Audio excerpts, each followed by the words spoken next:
एकैमोडेशन, camera और आई का concept पहले हम समझ लेते हैं, बाद में मैं आपको बताऊंगा कि एकैमोडेशन है क्या चीज़।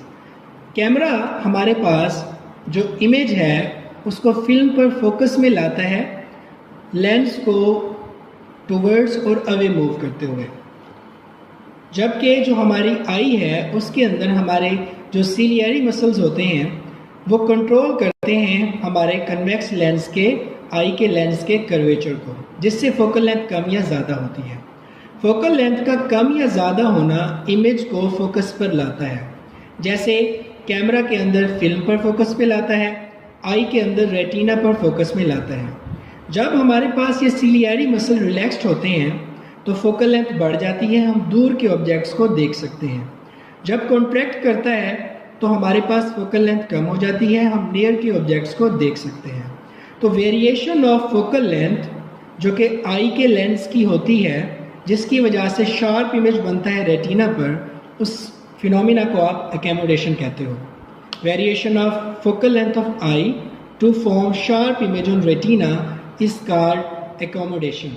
नेक्स्ट टॉपिक की तरफ मूव करते हैं। Near point. नियर पॉइंट ऐसा मिनिमम डिस्टेंस है हमारी आई से जहाँ पर हम एक शार्प इमेज को देख सकते हैं। ये हमारे पास तकरीबन नॉर्मल आई के केस में 25 सेंटीमीटर होना चाहिए। अगर 25 सेंटीमीटर से हम कम डिस्टेंस के साथ किसी ऑब्जेक्ट को देखें तो हमारा इमेज ब्लर और फजी हो जाएगा। तो इसलिए वो मिनिमम डिस्टेंस जहाँ पर हमारी आई शार्प इमेज को देखती है नियर पॉइंट कहलाता है।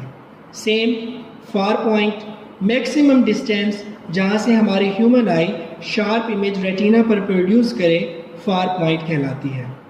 Defect of vision. With the passage of time, जैसे जैसे एज बढ़ती जाती है तो हमारी आई के अंदर इनएबिलिटी पैदा होती है कि वो शार्प इमेजेस क्लियरली प्रोड्यूस करे रेटिना के ऊपर। दो तरह के डिफेक्ट्स आमतौर पर देखने के आते हैं।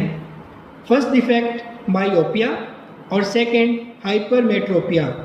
मायोपिया को नियर साइटेडनेस भी कहते हैं और हाइपरमेट्रोपिया को फार साइटेडनेस भी कहते हैं।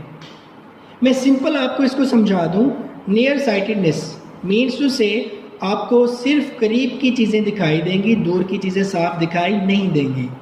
फार साइटेडनेस मीन्स दूर की चीज़ें दिखाई देंगी, करीब की चीज़ें इसमें आपको दिखाई नहीं देंगी। डिटेल से इसको स्टडी करते हैं। Myopia, near sightedness. मायोपिया को हम नियर साइटेडनेस भी कहते हैं। इसमें हम करीब के ऑब्जेक्ट को देख सकते हैं, जो डिस्टेंट ऑब्जेक्ट्स हैं वो हमें क्लियरली दिखाई नहीं देते। आप इसको करेक्ट करने के लिए जो लेंस इस्तेमाल करते हो उसको कनकेव लेंस कहते हो। नेक्स्ट हमारे पास हाइपरमेट्रोपिया है। इसको आप फार साइटेडनेस कहते हो, मतलब दूर की चीज़ें आपको दिखाई देती हैं, जो नियर ऑब्जेक्ट हैं वो आप इसके अंदर क्लियरली नहीं देख सकते। इसको करेक्ट करने के लिए आप कन्वेक्स लेंस लगाते हो। अब सवाल ये पैदा होता है, मायोपिया की करेक्टनेस के लिए कनकेव लेंस को हमने क्यों यूज़ किया और हाइपरमेट्रोपिया की करेक्टनेस के लिए कन्वेक्स लेंस को क्यों यूज़ किया? क्योंकि इसके अंदर जो डिस्टेंट ऑब्जेक्ट हैं वो क्लियरली दिखाई नहीं देते, तो कनकेव लेंस यूज़ करते हैं ताकि वो लाइट रेज को दूर तक स्प्रेड करें, क्योंकि ये डाइवर्जिंग लेंस होता है। इसके अंदर करीब के ऑब्जेक्ट नहीं दिखाई देते, इसलिए कन्वेक्स लेंस को यूज़ करते हैं ताकि वो लाइट रेज को एक पॉइंट पर फोकस पर लाए, क्योंकि इसको आप कन्वर्जिंग लेंस कहते हैं। स्टूडेंट्स, ये कंप्लीट था इस चैप्टर से रिलेटेड। अगर आपको मेरा लेक्चर पसंद आया और ये लेक्चर आपके लिए यूज़फुल था तो प्लीज़ मेरे चैनल को ज़रूर सब्सक्राइब कीजिएगा और वीडियो को ज़्यादा से ज़्यादा शेयर भी कीजिएगा। अगर आपका कोई क्वेश्चन हो तो मुझसे आप कमेंट सेक्शन के अंदर ज़रूर पूछ सकते हैं। Thank you very much.